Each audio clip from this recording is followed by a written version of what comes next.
Magandang araw ho sa ating mga kababayan at ito na ang inaabangan ho natin.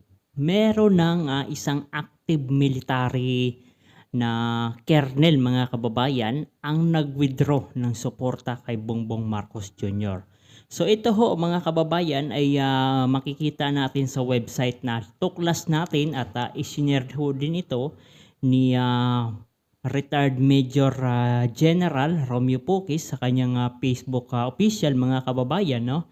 Ito ho ang nakasulat mga kabayan at talagang nakakagulat ho ito dahil isang active military o Philippine Air Force ho ang nag-withdraw ng suporta. Isang official mga kababayan nag-withdraw ng suporta sa ating presidente dahil nga sa matinding nangyayari na korupsyon sa ating bansang Pilipinas. So ito, a senior officer of the Armed Forces of the Philippines has issued a stark public declaration withdrawing his personal support for President Bongbong Marcos Jr. and questioning his moral authority to lead. No? Kini-question para mamuno, no?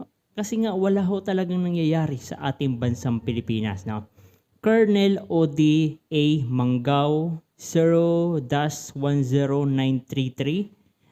infantry ata nakasulat dito yung INF, MNSA Philippine Air Force, a commissioned officer with 34 years of active service, made a statement in social media post today while forcefully reappearing his support for the AFP and the Constitution. Colonel Manggao directly targeted the President. Ito mga kababayan ang naging ito nilabas ho ito sa Tuklas Natin TV. So mababasa rin ho natin dito ang kanyang naging pahayag. Ang naging pahayag niya mga kababayan ito sa kanyang social media. Ito ay pinost ho sa Tuklas Natin. Ayan ni-share din po mga kababayan ni retired Major General Romeo Poquis. Ito, Assalamualaikum warahmatullahi ta'ala wabarakatuh. May the peace, bliss, blessing, and mercy of God be upon us all. Effective today, February 9. Friday 9, mga Friday pa lang no, mga kababayan. Friday, January 9, 2026.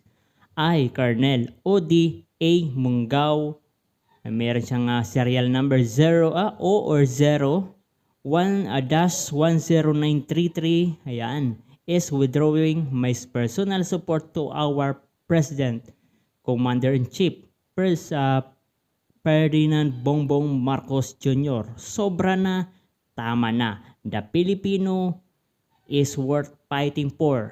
Mabuhay. Yan ho ang naging pahayag ng active military Philippine Air Force Colonel mga kababayan patungkol ho dito sa kanyang hindi masasabi ho natin kanyang katapangan para mag-withdraw ng suporta kay Bongbong Marcos Jr. mga kababayan. No?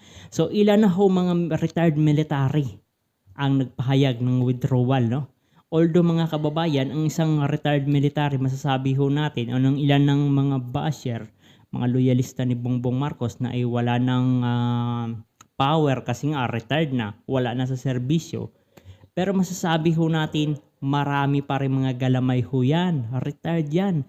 Marami pa rin mga masasabi natin hindi nagpapahayag ng suporta kasi silent supporter lang para dyan sa mga retired general. Pero marami ho yung mga kakampi, mga kababayan, kahit masasabi ho natin na marami pa rin ang galamay ng mga retired general na yan. Lalong-lalo na ito mga kababayan is active military colonel pa ang nagsalita. So tingnan ho natin itong post naman ni retired Major General. Alam ko Major Kabayan is 2 star, di ba? Brigadier is 1 star. Major is 2 star. Colonel, Lieutenant Colonel ata, Lieutenant General is 3 star and 4 star is a general. So Paki-correct na lamang ho mga kababayan. Pero ito, si Major General Romeo Pocis, ito ho ang kanyang inilabas na pahayag sa kanyang Facebook post. Ayan, no. Ito ay pinost ho ni General Pocis. Colonel O.D. Manggao, a soldier of conscience willing to sacrifice everything for the love of his country. Mabuhay ang Pilipinas. So ito pa. So ito mga kababayan ho, ang post niya, no. AFP Colonel publicly withdraw support for President Marcos citing lost moral ascendancy, no? Ascendancy, no? Camp Aguinaldo, Quezon City. A senior officer of the Armed Forces of the Philippines has issued a stark public declaration withdrawing his personal support for the President Bongbong Marcos Jr. and questioning his moral authority to lead. Siyempre ito, to lead the country mga kababayan. No? Colonel O.D. Manggao, ito meron siyang serial number, no? Philippine Air Force, a commissioned officer with 34 years active service made his statement. Ito na, parang inulit lang natin yung binasa natin kanina. Ayan, baba tayo. He has lost his moral ascendancy to lead the armed forces as commander-in-chief and govern the Filipino people as president of the republic. Manggao declared he concluded his message with the emphatic phrase, sobra na, tama na, enough is enough. Ayan. And the rallying cry, the Filipino people is worth fighting for, mabuhay ang Pilipinas. Ito po ang mga naging pahayag mga kababayan o yung mga inilabas na post ni retired Major General Romeo Pocis. Ayan. Para alam ho natin at pwede ho nating bisitahin yung kanila mga post, mga kababayan, mga official page para malaman din ho natin talagang nakapost ba ito o hindi. Kasi baka sabihin nila is fake news na naman ho ito. Kayo na ho, puntahan nyo. Itong si retired Major General Romeo Pocis mga kababayan talagang made matindi hong general ho ito at talagang masasabi ho natin na lumalaban ito sa korupsyon. Kaya lang, siyempre malakas yung kalaban. Kaya nung nakarang January 5 ay pinusasan ho ito doon sa isa tube ng eroplano sa Terminal 3 ng NAIA. Ito, the officer currently serves as the director of the Training Development Center under the AFP Training Command, o TRACOM, a key role in shaping a new soldier. In this capacity, he is recently presided over the opening and oath-taking for new candidate soldier classes. Di ba? Ito pala yung grabe pala itong si Manggao, no? Colonel Manggao mga kababayan, no? His previous command includes leadership of the training support group and the 15 Infantry Battalion. Ay, matitindi ho pala ito mga kababayan ang mga nag-withdraw ng support kay Bongbong Marcos Jr. Yan.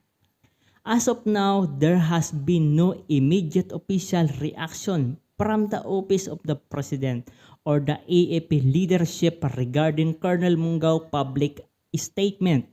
Military regulation regarding public commentary by active duty officer on civilian leadership are clear, potential placing the colonel action under scrutiny. Ito na naman mga kababayan, no? Dahil nga nagsalita ho itong active military colonel, panigurado ito na naman ho ang tatargetin ng mga galamay ho ni Bongbong Marcos Jr. mga kababayan. No? The unexpected declaration from the serving officer in a sensitive training and education position has sent ripples through military and political cycle, raising question about its impact on institutional unity. So, kayo na lang bahala mga kababayan kung maniniwala ho kayo dito. Pero ito, Ito kasi ay kasamahan ho ni retired Major General Romeo Poques noong siya ay nasa active service. Kaya't masasabi ho natin, no, mga kababayan, na ito ay talagang legit. Kasi nga, sinare ho ito ng isang retired Major General, mga kababayan. At naka-share din ito o naka-post din ho ito sa isang website na Tuklas Natin. Kayo na ho mga kababayan ang bahala, pero kung talagang meron ng announcement regarding ho dito na nagkakalasan, may nag-withdraw na ng support, mga kababayan, this is the first time I think na merong isang military colonel ang nag-support. Active, mga kababayan, except doon sa mga retired. Ito is active at panigurado under investigation na naman ho ito at talagang magsasagawa na naman sila ng kaso laban kung sino man ang mga opisyal ang magde-declare ng withdrawal of support sa ating presidente. Dahil nga, mga kababayan, masasabi ho natin ay wala na hong nangyayaring maganda sa ating bansang Pilipinas. So kayo mga kababayan, at kung may mga question at may mga katanungan at may mga komento kayo regarding dito sa nag-withdraw na support na isang kernel, mga kababayan, i-komento nyo yan sa ibaba. At huwag nyong kalimutan na i-like, share at subscribe ang ating YouTube channel.